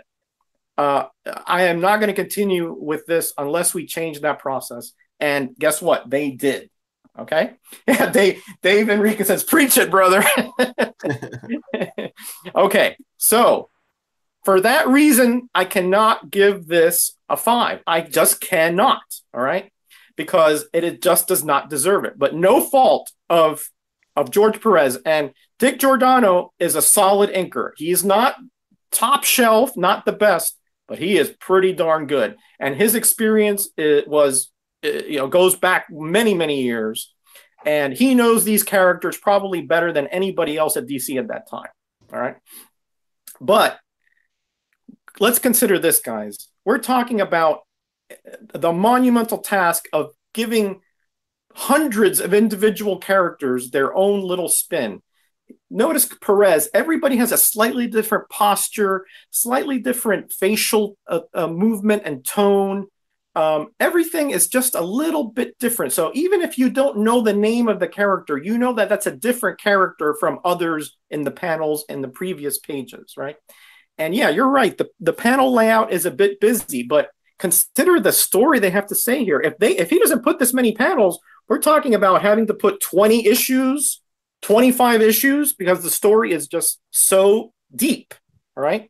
And remember, this is just one issue. There were crossovers into so many different titles of DC at the time that gave little aspects of the background stories. Okay. And Perez had to take that into consideration and subsume that into the main title of Crisis of Infinite Earths. Okay. Guys, nobody does multiple characters like Perez. When you look at this one here, look how this double spread, right? And a satellite here. And we have, the Earth here, and again, you lose sight of it, and it continues here. Absolutely a perfect parabolic Earth there, all right? And look at these little vignettes. Look at the facial features and the slight turn of the head when she's talking to the monitor, okay? She's showing emotion, and she's showing a demonstration of what she's feeling at that point. And Perez is doing it perfectly. Look at the hair. Look at the hair, how it subtly moves and changes depending upon her posture there. Okay. Absolutely brilliant stuff, guys. Nobody, I can only think that perhaps one or two other artists would even be brave enough to take on a task of this type. Because remember, you have to know every character, all their moves, their powers, and how they use them. Okay. And again, you were talking, Kenny, about panel layout. Honestly, he is the master of the panel layout because he can take your eye right to where he wants it to go. All right. And some of the backgrounds are more, simplistic like this because there's so much going on that if you put any other background there, it would retract from that bug and the Blue Beetle. Okay. So again, George Perez, to me, this is his opus. This is absolutely George Perez perfection in every regard. If it wasn't for the flexographic paper process and that horrible paper, this would be 50,000 to me. But as is, I have to give this a 4.5. Still high. Let me just say, how are you going to even compare George Perez to this? I mean, yeah. Yeah. There's a lot he could learn from a guy like that. Yeah. Well, Genome, you're right. Of course, you always are, and I think that George W, that Bridge guy, is just the pinnacle of characterization and costume design. The lovely blend of that bland brown and that bright red and then that gunmetal green or whatever that is just a sight to behold. But to my very, very odd, strange, and weird likes, I prefer Perot's. Yeah. Isn't that close though? It is close. They're so nice. The costume. You mean the vacuum crotch didn't seal a deal for you? Oh no, I didn't even want to mention that anymore because I had nightmares that night after that show. They're coming for you. They're coming for you, Roger. Thank you for bringing that up again. I could have sworn that I had dreams about aliens coming out of nether regions all night. So thank you very much for that. All right, guys, it has been so much fun. But we don't want to keep these folks around too much longer, right? Yeah. So we are going to close it up with our final thoughts, and then please give your overall grade, put your stamp on it, put the seal on it, the Queen's seal on there, Gray Man. Absolutely. And I'd like to get everyone to just to because I didn't jot them down. Your guys' grades if you go through a little final summary. Yes, please do. Yeah, I got everyone's jotted down if you need them. Please do. So, first up, who will that be? Gray Man, thank you for volunteering. Okay, yeah. Okay, so He used to do this in the army. I did not volunteer, by the way, guys. I volunteered with my eyes or something, I don't know. But yeah, so overall, totaling up all my points, I've got to give it 4.5. There was a quote I found as Perez said it was called Illustrating. It's some of the most fun he ever had, apparently, is what he said about it. And I say, you can see that from the artwork. He's just gone crazy and inventive with all the panels and everything like that. And there's I thought the story was really convoluted when I'm thinking back on it. But I'm reading this again, it was really easy to read. And I'm going to go and read the rest of the series again now because it's been a long time. So yeah, overall, definitely 4.5. I'm giving it. 4.5 for the Gray Man overall, but coming in strong, very strong. And what were your grades for the other sections there, sir? Just to recap. All the individual sections was 5 for cover, 4.5 for interior art, 4.5 for story, and I think I went 4 for concept. I think some of the I have a 5 for you here somewhere. Yeah, I give 5. Cover. 5 is cover art. Yeah. Oh, cover art. Okay. All right. Yep. So yeah, if we average those out, actually that's perfectly 4.5. So great job. Yeah, I can even do maths. Yeah, I'm impressed because I can't. So I only know comics. I know nothing else. All right. So let's just get that right out of the way. Okay, 4.5 for the Gray Man, coming in strong with a strong A there. I mean, that's all we can say there, right? Okay, let's see. Genome looks like he's trying to avoid eye contact, so let's put him next. You got so mad with my last score. I'm a little afraid to talk anymore. You don't want to get on Medrog's bad side. He can kill you in the community. But no, I wouldn't do that. What's talked about in the live stream stays in the live stream. Oh, got to. It's like a mini Vegas here. All right. Well, there you go. All right. So my mathematical tally, my mean average here for this book is 4.5. I'm actually gonna give this book a 4. The art is really good. It's awesome. It's George Perez. Come on, it's gonna be good regardless. But there's a few inconsistencies here and there.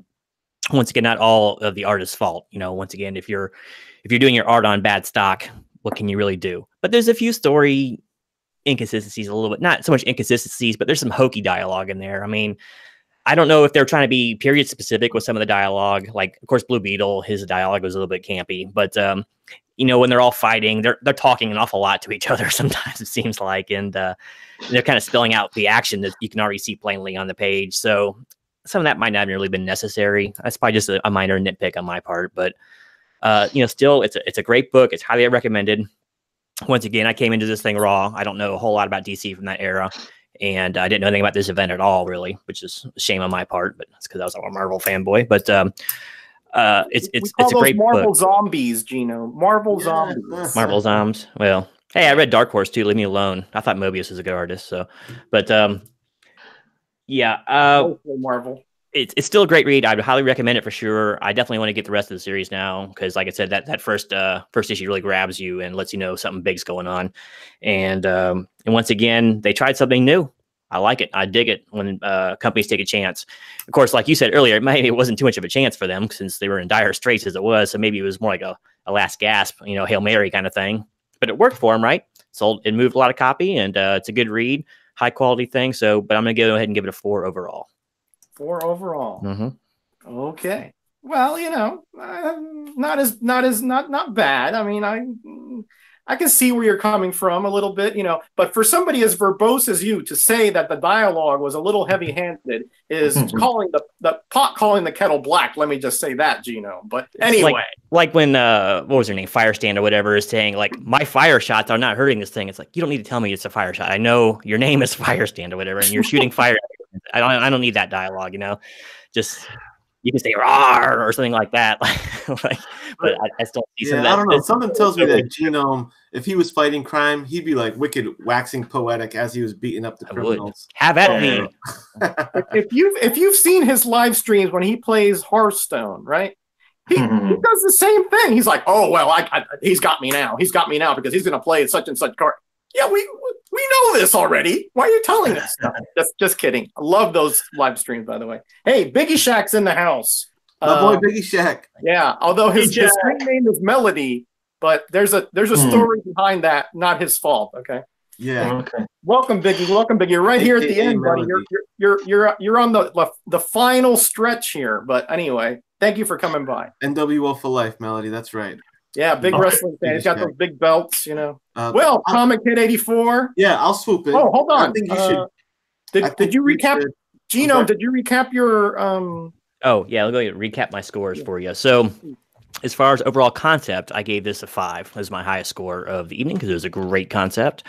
Cover art, I gave it a 4.5. It's George Perez. It's gatefold. It's beautiful. I mean, it's a little bit busy and a little bit hard to see in some spots because of the backdrop, but I'm not going to take too much away for that. It's just a great cover. 4.5 on that. For story, I gave it 4.5. It's great. Grabs you from the initial first page and sucks you in all the way through. It flows well. It gets the idea of what's going on out there pretty well. So, yep, that was a 4.5. Interior art is where it kind of got dinged for me. I actually gave it a 3.5 on that one. Once again, not entirely the artist's fault here because of once again the stock problems. But there's just a few other things I didn't like. So many of the faraway shots. I wanted a little more closer looks at some of the characters and things like that. So I gave that a 3.5. And then of course my overall was actually it worked out mathematically as a 4.5, but I actually gave it a 4. Okay. Hey, listen, we have built into the system a little bit of leeway for you to bump it or down it. So that's fair enough. Okay. So you can gyrate your grade however you want at the end. Right. I mean, if you have all 4s and you give it a 2, then we're going to fisticuffs. Yeah. But a half grade here or there, we're in peace. We're peaceful. Okay. All right, Comic Head, buddy. All right. It's time for you to lay down the law on the overall. Man. I'll let you know what I'm thinking. So the grades that I had given the book as a refresher was my highest grade was the concept. I thought it was bold, impressive. I liked it. It needed to be done. And I feel like it was pretty well executed. 5 on the concept, the writing, and the interior art. Everything that was going on inside both earned a 4.5 from me. It was the cover that yielded the lowest grade from your boy Comic Head. I gave it a 3. And who knows? Maybe I'm, the modern book guy, and I'm too spoiled with my Mark Brookses and my Matinas and my Art Germs. That might be a factor. I still definitely have an appreciation for classic covers, Silver Age, Golden Age, all that stuff. But who knows? Maybe that's affecting my grade. So it got a 3. So mathematically, that landed me on 4.25. So then a decision is to be made. The Twilight Zone. Because we don't live in the worlds of 2.5s on graders notes. No. It's either you only get a half, one way or the other. That's right. So higher or lower? Higher. I bid $1, Bob. The price is right. Let's go. Yeah, that's it. Yeah. We had a different presenter here. We had Bruce Forsyth doing it over here in England. Let's go. The seal has to go on the letter. Let's go. Yeah. I'm sealing it with 4.5, man. I'm rounding up. Man, there we go. I was really happy with the book. And I'm glad this was picked. And this is kind of like what I'm hoping we can do with this show of, like, you know, as we because I like, you know, all of us to kind of maybe throw out different books and stuff and have some guys read something that others haven't. I'm glad this was suggested because I had never read it, you know. Like I said, I had some background knowledge of it because I am a DC reader. Not too much of the older stuff, but I'm glad I did, man. I think I'm going to continue to read it. And like the people in the chat, sometimes hearing Metarog talk about this book, I'm like, gives me the chills, man. You knocked it out. You really knocked it out the park tonight, Roger. Thank you, buddy. Thank you. Well, you know, even a broken clock's right twice a day. You know what I mean? Yeah, you're right on target, man. And this is to me. You know, if you haven't noticed, I'm just a little bit passionate about it. You know, because I honestly, I broke land speed records getting to that LCS from college, man. Because I want to make sure. I had it on my pull list, but I know those guys back there, if somebody gives them enough money, they'll take it out of that pull box, you know? So I was really looking forward to this. This had all the elements that I love. Perez, Wolfman, multiple characters, 12-issue maxi series at this point, which is a fairly new concoction. But to me, I thought it was brilliant because I knew that after 12 issues, that was the entirety of the story, you know? I'm not one of these guys who likes these wishy-washy plots that go on for years. That's not my speed, you know? I want concrete stuff, right? Anyway, I don't know why I'm saying this. I guess I'm up. Hearing Metarog talk about this comic makes me want to stick a vacuum hose down my pants. Well, again, guys, that's why I love this show. And Gino, I can't thank you enough for coming up with this and inviting me. I am just so honored because, you know, it's sort of like you're a frustrated sculptor and you have a big block of stone and you got no chisel, you know? So you gave me the chisel for me to make that beautiful statue, which is my being able to express myself, right? So that's what I'm doing here. That all you're getting here is 100% what I am. No pulled punches, no vacillation. I just call them the way I see them. All right. Yeah, no Vaseline. You're getting it wrong. No Vaseline. That's what you said, right? So that being just when you said, think we have a higher purpose, right? Yeah. Yeah, I think we all have a higher purpose, right? Now let me recap my grades. I gave the concept 4.5. I gave the story 100,000, but only 5 allowed. The interior 4.5 and the cover 4.5. All right. So my turn to bring, you know, I'm the last guy on the tug of war here at the back, the anchor, and I'm just going to say this, guys. This is a hard comic to review. I think Kenny, never reading it, you did, man. I mean, excellent. And Genome, of course, I would expect nothing else but from you, buddy, because you guys had concepts coming out I had never thought of, and I thought I had thought of everything because I read this thing so many darn times.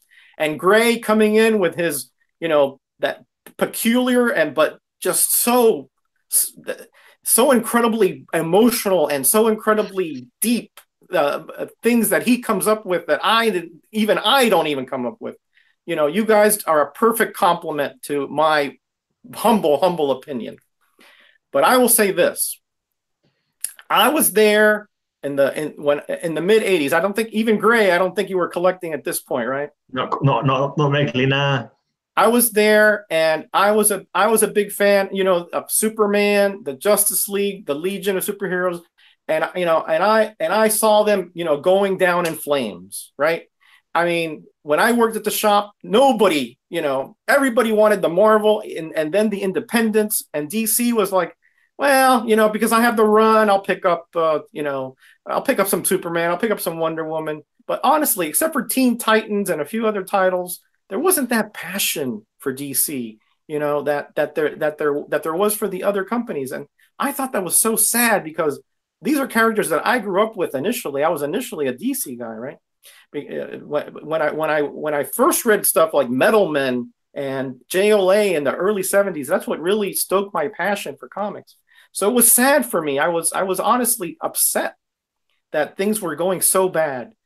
So when this came out, it was almost a religious experience. It was an epiphany, right? It was a burning bush moment for me. And I know that seems like a gross exaggeration coming from somebody of me and my faith, but that's what this literature did for me. It sort of rebooted DC, but it rebooted Metarog too. It restoked that passion, and then I started picking up DC titles. I went to the Teen Titans and continued that. I went to the Legion, continued that. I Byrne, when he started Superman, and Man of Steel, that was my thing. I love that revamp. Even to a certain extent, year one, I picked up that Miller revamp, even though I'm not a Batman fan. Wonder Woman by Perez, what can you say? It went back to the origins, to the original concepts, and this was the catalyst for all that. So that being said, guys, I think you know where I'm going with this. I can't give it a 5 because of the slight little problems I have with the process in which it was done. And Genome was right a little bit. It was a little heavy-handed on the dialogue, but honestly, we're really hair splitting there. So I give this a 4.5 all the way. 4.5. And what were high your scores? My score. The cover was 4.5. The interior was 4.5. The story was 5, and the concept was 4.5. So it was like 4.8 something, But again, I didn't round it up because I can't. It could have been just that little bit better. And I'm going to save my 5 for one that truly just knocks it out of the park. And I only know of 2 issues right now that I would grade a 5, and I'm not telling anybody because if we pick them, then you'll know. Nice. Well done, sir. Likewise, gentlemen. Just for some reference, guys, this is our most consistent book. See, last week we gave X-Force 1 1.5, 2.5, 1.5, and a 3. We gave X-Men 1, which is a much better book, obviously. 3.5, 3.5, 4.5, and a 4.75. It was like 4.5. I rounded down. So, yeah, this is our most consistent book so far. Yeah, cool stuff. It's a quality book, man. It really is. I'm so happy that you guys. I know Gray has read it, but probably not in a long time, and you two are pretty much newbies to this. Yeah. And let me tell you guys, pick up the whole series in trade paperback or individual. Yeah. It's not that expensive, I don't think. Which is great. Some people think, well, I'm not going to pick it up because there's not a lot of key or value. To me, that doesn't matter. That's malarkey. When you're talking about a true seminal event that shaped comics, this is it, folks. This is the apex of that concept. So thanks, guys, for choosing this, for allowing us to choose this. And do pick it up because I think you'll be surprised how the story unwinds. It sort of winds and then unwinds. It's a very unusual way that Marv Wolfman told the story and concluded it. Yeah, I think I'm going to follow it through. 12 issues. I got a taste, and now I want to see how it plays out. So, do they have a trade for it, or? Yeah, it's a trade. Okay, I'll probably just pick that up. Or maybe if you easier. Stumble onto one of those sketchy sites that I'll send you the link. No, I think I thought I had it, but it turns out I don't seem to have it. I crashed this on multiple Earths instead, which is like a totally different thing, which is annoying. But yeah, I'm definitely going to read through it again anyway, because just reading this first issue again is totally piqued my interest. And I can't remember what happens. I know a couple of things that happen, but like, how does it pan out? What is the plan? And I've got to go and find out now, so I've got to read it through again. I can't believe this is almost, 40 years old? No, No, it can't be. 35? It came out in 85. Yeah, so 35 years old. Wow. It came out, actually, I think December of 84, but yeah. I can't believe it. I mean, I can't believe I'm that old, first of all, because I don't feel I was that 9 old. when it came out. Oops. I think it actually started in April. I mean, I've written it down somewhere. The first issue, where did I write it down? I thought it was April 84 or something. Oh, I can't remember now. It's April 85 cover date. It was April 85, is it? Okay. But I'm pretty sure it came out like right at the end of December or the beginning of January. I remember it being kind of cold when I got it, but but that's about it. I don't remember the exact date. I do remember the drive down there from college, though. Last little suggestion. There's a companion book called The History of the DC Universe, done by George Perez also, which kind of encapsulates a lot of what Crisis did. And it's a prestige format book. It's not deep, but the art in there is absolutely off the charts amazing. And it gives you a little bit of a, if you have any, like, even after reading it, if you have any kind of, thoughts about things that went south that perhaps that they didn't cover, that sort of gives you a little bit of information on those little nuances that, maybe you didn't remember. Cool. Okay, everyone. Any closing thoughts before we say bye to all these fine folks? What we're going to do next time? Well, we'll have to discuss that, but I think at this hour probably is not a good idea on a live stream to discuss that. That was a rhetoric question for now. We'll do it, and just so they know, a little peek behind the scenes. The way we normally do it is what we've been doing is like proposing a list of like a handful of books. We run it through a group email, and everyone kind of votes and picks. So I'm sure we'll do something like that and try to. How about this? If anybody in the chat has a suggestion for something for us to dissect, review like we do now, please let us know, and we'll look through the chat, or if you get it on the rewind, put it in the comments. Yeah. Remember, guys, don't pick stuff like Action 1, Hulk 181. I mean, we can review that and reprints and so forth, but that's really not what we're going for. We're going more for comics that had, some kind of meat, as far as seminal, as far as making waves, as far as being milestone issues or tentpole issues, and not just because it's valuable. That's what we're kind of getting away from, because everybody does those things, So we want stuff that you are interested in. Right, but not because of the value, but because of the intrigue behind the comic, right? Yeah. Or if it has great first appearances. Yeah, right. Not first appearances. I mean, it could be a first appearance, but it has to be more than just, hey, this is the first time somebody appeared. It has to be something more in depth than that. You know what I mean? Yeah, but we're open. We're open. Yeah, suggestions. Feel free to throw them in the comments to this video. Definitely want to thank especially everyone who hung out tonight, but especially the people that are still hanging out. Folks like Highly Comic Bro, and Chad 90MF Comics, who've been here like basically the whole time. Mm-hmm. Yeah, so much for us running 60 minutes, hey fellas? Yeah, it's a good thing we only did one issue, guys. yeah. I think we hit like 120 on that last. Yeah, I tell you, man. We're at 117 minutes as we speak. Yeah. All right, so let's wrap it up. Any final thoughts, and then we'll say goodbye to these fine folks. Gray? Nothing more to add. Thanks for checking us out and listening in, and hope you all enjoyed it. Thanks to the other members of the team, the Fantabulous Four. My battery's running out on my computer because I've been in them for so long. But it's been fun. I look forward to the next one. Okay, buddy. Genome, you got your shades on. What's up? Oh, I just want to thank everyone who has been troopers and stayed in the chat for, lo and behold, 118 minutes now. Appreciate it. We had a lot of carryover from the last show, people mentioning it.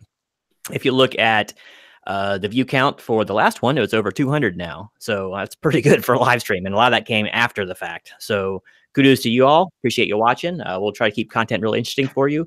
And I love doing this because it lets me get a look at some stuff I wouldn't normally read. Because you tend to get locked in in your little world, Marvel or Dark Horse or whatever it is you're into. So this is really cool, man. This let you see what's going on. Oh, we're going on a trip here. So Anyway, thanks again for tuning in, and we'll let you know shortly whose channel is going to be on next time. Might not be on Comic Heads, it might be. Who knows? So until next time. Thank you, Gino. Great shades, by the way. I love that pixelation on there. Comic Kid 84, once again, thank you for allowing us to go on your channel, because you know that I am technologically, shall we say, dinosauric.